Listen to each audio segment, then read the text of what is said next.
School புக்ஸ்லாம் பொறுத்த வரைக்கும் படித்தது அப்படின்னு பார்த்தா மிச்சவங்களோட நான் எப்படி டிஃப்ரெண்ட்டாக இருந்தேன் அப்படின்னு பார்த்தா, நான் வந்து ஸ்கூல் புக்ஸ் படிக்கிறோம் அப்படின்னு சொல்லிட்டு நம்ம அந்த டாப் டு பாட்டம்ன்றது மட்டும்தான் நம்ம மைண்டில் ஓடிக்கிட்டே இருக்கும். அதுதான் எல்லாருமே பண்ணுற பெரிய தப்பாக இருக்கும். நான் டாப் டு பாட்டம் படிக்கணும், ஒரு யூனிட்னு எடுத்தால் எனக்கு ஃபஸ்ட் லைன்லேருந்து லாஸ்ட் லைன் வரைக்கும் ஞாபகம் இருக்கணும் அப்படின்றதான் வந்து நம்ம எல்லாரும் பண்ணுற தப்பாக இருக்கும். பட் என்னன்னா, இதுதான் என்னோட அப்ரோச்சாக இருந்தது. ஒரு யூனிட் இப்போ ஹிஸ்ட்ரின்னு எடுத்துக்கிட்டோம்னா, இப்போ அந்த மாதிரி நம்ம ஸ்கூல் புக்ஸை தாண்டி வேறு மெட்டீரியல்ஸ்க்கு ஏன் போகிறோம் அப்படின்னா, கண்டிப்பாக நம்ம எல்லாருக்குமே ஒரு பயம் இருக்கும். அதாவது பயம்ன்றதை விட நம்ம யூத் பேப்பரின் இனிய வணக்கம். மறக்காமல் சப்ஸ்கிரைப் பண்ணுங்கள், பக்கத்தில் இருக்க பெல் ஐகான் கிளிக் பண்ணுங்கள். தேங்க்யூ.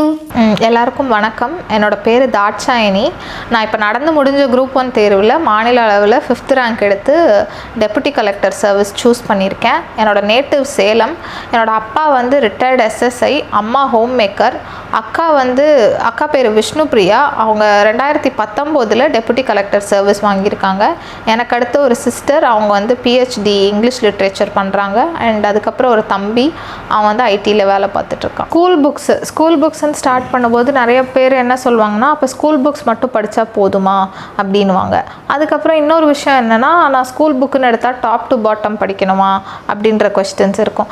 இப்போ என்னென்னா, நம்ம ஸ்கூல் புக்ஸை வந்து படித்தா போதும் அப்படின்னு தான் நான் சொல்லுவேன். அதையுமே நம்ம எப்படி படிக்கிறோம் அப்படிங்கிறதுல தான் இருக்குது. நான் வந்து ஸ்கூல் புக்ஸ் படிக்கிறேன் அப்படின்ற பேரில் சும்மா அதை ரீட் அவுட் பண்ணிகிட்டே இருந்தேன்னா அது வந்து யூஸே கிடையாது.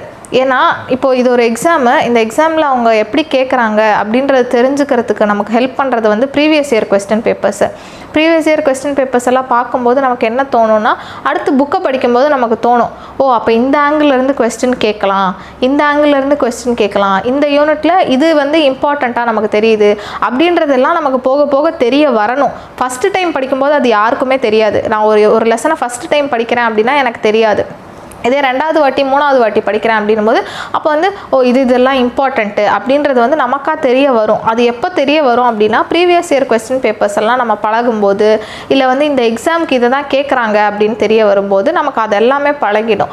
அப்படி வந்து ஒரு லெசனை நம்ம அப்ரோச் பண்ணி படிக்கணும். நான் ஜஸ்ட் லைக் தட் படித்த அந்த லெசனை வந்து டாப் டு பாட்டம் ஞாபகம் வச்சுக்கிறதுல வந்து எதுவுமே கிடையாது. அதை வந்து எந்தளவுக்கு நான் புரிஞ்சு படிக்கிறேன், எந்தெந்த ஆங்கிள்லேருந்து கொஸ்டின் கேட்குறதுக்கு வாய்ப்பு இருக்குது, இதெல்லாம் நம்ம தெரிஞ்சுக்கணும். ஸோ இதெல்லாம் தெரிஞ்சுக்கிட்டால் தான் யூஸ்ஃபுல்லாக இருக்கும். 2வது விஷயம் வந்து என்னென்னா, நான் வந்து எடுத்தோடனே நான் 12th புக்குக்கு போகிறேன், 11th புக்குக்கு போகிறேன் அப்படின்னா அதில் கொடுத்துருக்கிறது வந்து என்னவாக இருக்கும் அப்படின்னு பார்த்தா, TNPSC அதாவது state board, Tamil Nadu state board புக்ஸை பொறுத்த வரைக்கும் வேலூர் மியூட்டினி அப்படிங்கிறது வந்து 6th புக்கில் இருக்குது, 7th புக்கில் இருக்குது, 8th புக்கில் இருக்குது, 9th புக்கில் இருக்குது, 10th புக்லேயும் இருக்குது, எல்லாத்துலேயுமே இருக்குது. ஆனால் நான் 6th புக்கை ஃபஸ்ட்டு ஸ்டார்ட் பண்ணும்போது அவங்க அந்த 6th புக்கில் வந்து அந்த பிள்ளைங்களுக்கு புரிகிற மாதிரி ரொம்ப சிம்பிளாக கொடுத்துருப்பான். இப்படி நடந்துச்சு, இது நடந்துச்சு அப்படின்றத கொடுத்துருப்பான். அடுத்து நான் அதே வேலூர் மியூட்டனியை 7th புக்கில் வந்து படிக்கிறேன். அப்போ அவன் எக்ஸ்ட்ராவாக என்ன கொடுத்துருப்பான், இந்த ரீசன்னால் இது நடந்துச்சு அப்படின்னு கொடுத்துருப்பான். அடுத்து 8th புக்குக்கு வரும்போது இவங்க இது பண்ணதுனால இது இப்படி ஆச்சு அப்படின்னு கொடுத்துருப்பான். இப்போ இது என்னன்னா, 6th புக்கில் படிக்கிறத விட கொஞ்சம் எக்ஸ்ட்ரா இன்ஃபர்மேஷன் 7th இருக்கும், அதை விட கொஞ்சம் எக்ஸ்ட்ரா இன்ஃபர்மேஷன் 8th இருக்கும், அதை விட கொஞ்சம் எக்ஸ்டென்சிவாக 9th-லையும் 10th-லையும் இருக்கும். இப்போது இப்படி நம்ம வரிசையாக படிக்கும்போது என்னென்னா, நமக்கு அது இன்னுமே ஹெல்ப்ஃபுல்லாக இருக்கும். அப்போ நான் 6th புக் படிச்சுட்டு அடுத்து 7th புக் படிக்கும்போது எனக்கு என்ன தோணும், ஆமாம் அந்த புக்கில் சொல்லியிருந்தாங்கல்ல, நம்ம ஆல்ரெடி படித்தோம்ல அப்படின்றது வந்து நமக்கு இன்னும் கொஞ்சம் கான்ஃபிடென்ஸ் தான் கொடுக்கும். அதை விட்டுட்டு அப்போ 6th to 10th இருக்குன்னா நான் டேரெக்டாக 10th போய் படிச்சுட்டு போயிடுறேனே அப்படின்னு நம்ம யோசிச்சோன்னா அது வந்து எப்படி இருக்கும்னா, ரொம்ப வேகாக நமக்கு ஞாபகம் இருக்கும். இதே 6th-லேருந்து 10th வரைக்கும் அந்த அந்த அந்த லைனை ஃபாலோ பண்ணி அப்படியே படித்தோன்னா, ஆமாம் அங்கே படித்தோம், அதை விட அப்போ இதனால தான் அந்த புக்கில் அப்படி சொன்னாங்க போல இருக்குது, இதனால தான் அடுத்து 7th புக்கில் இப்படி சொல்லியிருக்காங்க போல இருக்குது அப்படின்றது வந்து நமக்கு கனெக்ட் ஆகும். அப்படி கனெக்ட் பண்ணி படிக்கும்போது நமக்கு என்ன இன்னொரு பெனிஃபிட் அப்படின்னு பார்த்தோம்னா, நம்ம படித்ததை இன்னொரு வாட்டி நம்ம ரிவைஸ் பண்ணுறோம் அப்படின்றது தான். ஸோ இப்படி லைனாக படிக்கும்போது நமக்கு இன்னும் ஈஸியாக இருக்கும்.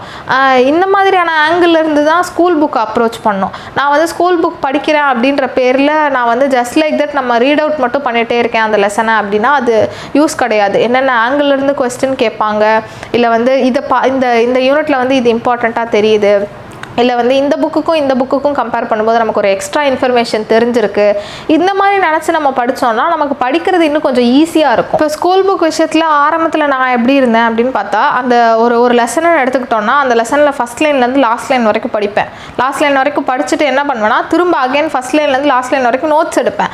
நான் எடுக்கிற நோட்ஸ் வந்து எப்படி இருக்கும் ஆரம்பத்தில் அப்படின்னு பார்த்தோன்னா அந்த லெசனை திரும்ப நான் எழுதி வச்சுருக்கேன்ற மாதிரி தான் இருக்கும்.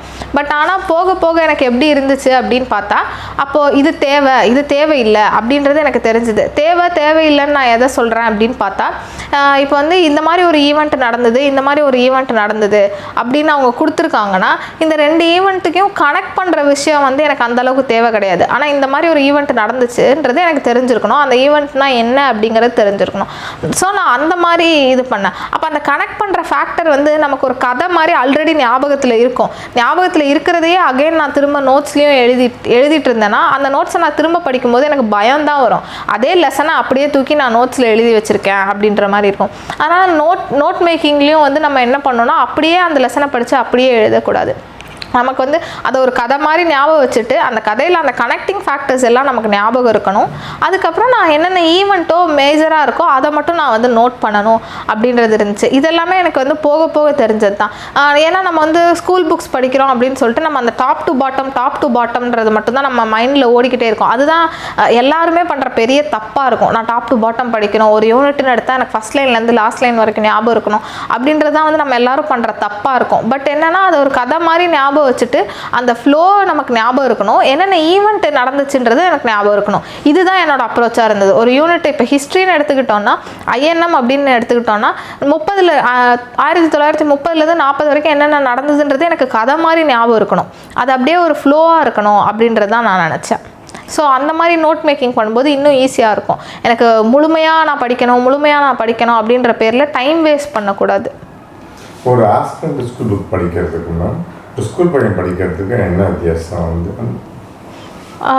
இப்போ ஒரு ஸ்கூலில் படிக்கிறாங்க அப்படின்னா எனக்கு தெரிஞ்சு இப்போ ஒரு ஸ்கூல் பசங்களுக்கும் ஆஸ்பிரண்ட்ஸ் படிக்கிறதுக்கும் என்ன வித்தியாசம் அப்படின்னு பார்த்தா இதுதான் மேஜரான வித்தியாசமாக இருக்கும். நம்ம வந்து புரிஞ்சுட்டு படிக்கணும். அண்ட் அதை வந்து எல்லா சப்ஜெக்ட்டுமே மோஸ்ட்லி வந்து நம்ம கனெக்ட் பண்ணிக்கிற மாதிரி இருக்கும். நம்ம வந்து இப்போ ஹிஸ்ட்ரி படித்தோன்னா அந்த ஹிஸ்ட்ரி வந்து எக்கானமிலையும் யூஸ் ஆகும். ஏன்னா 47 நமக்கு சுதந்திரம் கிடச்சிது, அப்போ எக்கானமி இப்படி இருந்துச்சு அப்படின்னு எக்கானமியில் நம்ம பேசிகிட்டு இருப்போம். அப்போ வந்து நம்மளோட நிலப்பரப்பு இதெல்லாம் வந்து இப்படி இருந்துச்சு அப்படின்னு நம்ம ஜாகிரஃபியில் பேசிகிட்டு இருப்போம். இப்போ என்னென்னா இதெல்லாம் நம்ம கனெக்ட் பண்ணி படிக்கிறது தான் நமக்கும் அவங்களுக்குமான வித்தியாசம். அது ஒரு லெசனாக மட்டும் பார்க்காம, அது ஒரு சப்ஜெக்டாக மட்டும் பார்க்காம, அது வந்து நமக்கு ஒரு தேவையான ஒரு விஷயமாக நம்ம பார்த்தாலே நமக்கு ஈஸியாக இருக்கும். அது ஒரு தேவையான விஷயம், அந்த விஷயத்தை இந்தந்த விஷயத்துக்கூடலாம் நம்ம கனெக்ட் பண்ணுறோம் அப்படின்ற மாதிரி நம்ம கனெக்ட் பண்ணி படிக்கணும். ஸ்கூல் புக்ஸ் எல்லாம் பொறுத்த வரைக்கும் படித்தது அப்படின்னு பார்த்தா மிச்சவங்களோட நான் எப்படி டிஃப்ரெண்ட்டாக இருந்தேன் அப்படின்னு பார்த்தா நான் தேவையானதை மட்டும்தான் படித்தேன். அதுதான் வந்து பெரிய விஷயமா இருந்துச்சு. ஏன்னா நிறைய பேர் வந்து நிறைய படிச்சிருப்பாங்க, அவங்களுக்கு கண்டிப்பாக நம்மளை விட நிறைய விஷயம் தெரிஞ்சிருக்கும். அவங்க ஏன்னா நம்மளை விட நிறைய படிச்சிருக்காங்க. அவங்க நான் அந்த புக்கில் ஒரு 4 யூனிட் தான் படிச்சிருக்கேன், அவங்க கண்டிப்பாக 6 யூனிட்டோ 7 யூனிட்டோ படிச்சிருப்பாங்க. பட் அதெல்லாம் இந்த எக்ஸாமை பொறுத்த வரைக்கும் இது தேவையா தேவையில்லையா அப்படின்றத நம்ம புரிஞ்சுக்கணும். ஏன்னா இந்த எக்ஸாமுக்கு என்ன கேட்குறாங்க, அதுக்கு தேவையா தேவையில்லையா, தேவையானதை தான் நம்ம கொடுக்குறோமா கொடுக்கலையா அப்படின்றத வந்து நம்ம வேலிடேட் பண்ணிகிட்டே இருக்கணும். அந்த ஒரு விஷயம் வந்து எல்லாருமே பண்ணணும். அப்படி பண்ணாதான் வந்து நம்ம வந்து எக்ஸாமை நோக்கி ஓட முடியும் அப்படின்னு நான் நினைக்கிறேன். இது வந்து அதே மாதிரி ஸ்கூல் புக்ஸு இது படித்தா போதுமா, இது மட்டும் போதுமா, இதை தவிர நிறைய பேர் சொல்லுவாங்க இப்போ இதுனா இந்த புக்ஸ் எல்லாம் படிக்கணும். யூனிட் 8, 9க்கே நிறைய பேர் வந்து வேறு ஒரு புக்கெல்லாம் சொல்லுவாங்க, வேறு ஒரு ஆத்தர் எழுதின புக்கெல்லாம் சொல்லுவாங்க. பட் நான் யூனிட் 8, 9க்கே வேறு ஆத்தர் எழுதின புக்கெல்லாம் எதுவுமே படிக்கல. யூனிட் 8, 9க்குமே நான் வந்து 11th 12th எத்திக்ஸ் புக்கில் என்ன இருந்துச்சோ அதுதான் படித்தேன்.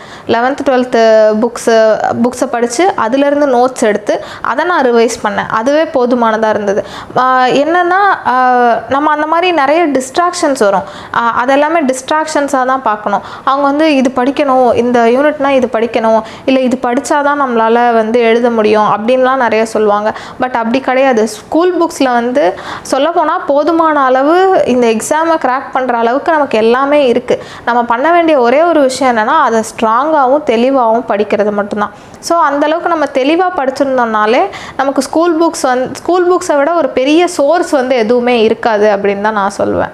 இப்போ ஸ்கூல் புக்ஸ் படித்தாலே போதும் அப்படின்றத வந்து நம்ம நம்பணும். அதுதான் வந்து முக்கியமான விஷயம்.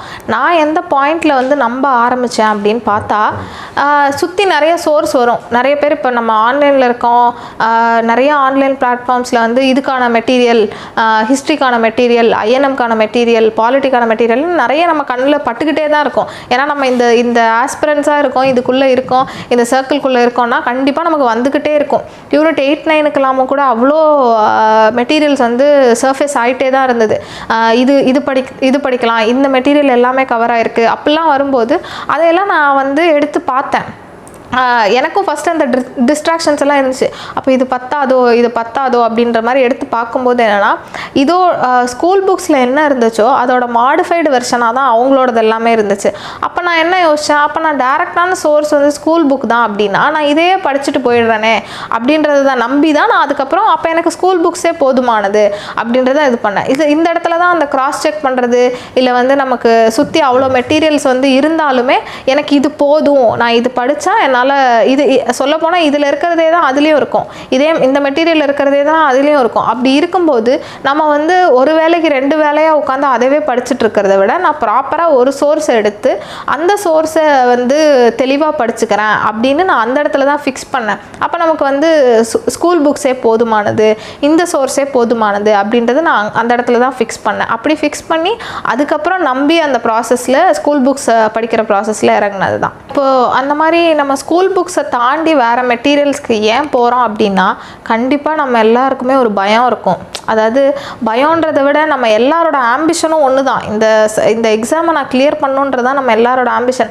அதுக்காக நான் என்ன பண்ண முடியும், இது படித்தா நான் பாஸ் ஆகிடலாமா, அது படித்தா நான் பாஸ் ஆகிடலாமா அப்படின்ற ஒரு பதட்டத்தில் தான் நம்ம அடுத்தடுத்தது தேடி ஓடுறோம். எனக்கு வேறு மெட்டீரியல் இருக்கா, இல்லை இதை விட ஜாஸ்தி வேறு எங்கேயாவது கொடுத்துருவாங்களா, இந்த சோர்ஸை விட வேறு எங்கேயாவது ஜாஸ்தி கொடுப்பாங்களா அப்படின்றது வந்து நம்ம அந்த பதட்டத்தினால தான் நம்ம அடுத்தடுத்த மெட்டீரியல்ஸை தேடியோ, இல்லை இன்னும் கொஞ்சம் எக்ஸ்ட்ரா படிக்கலாமா, அவங்க படிக்க வேணான்னு சொன்னாலும் பரவாயில்ல, நான் இதையும் சேர்த்து படித்து வச்சுக்கிறேன் அப்படின்றதெல்லாம் வந்து அந்த பதட்டம், அந்த பயம், அந்த எக்ஸாமை நான் கிளியர் பண்ணணும் அப்படின்னு நம்ம நினைக்கிறதுனால மட்டும்தான் நம்ம பண்ணுறோம்.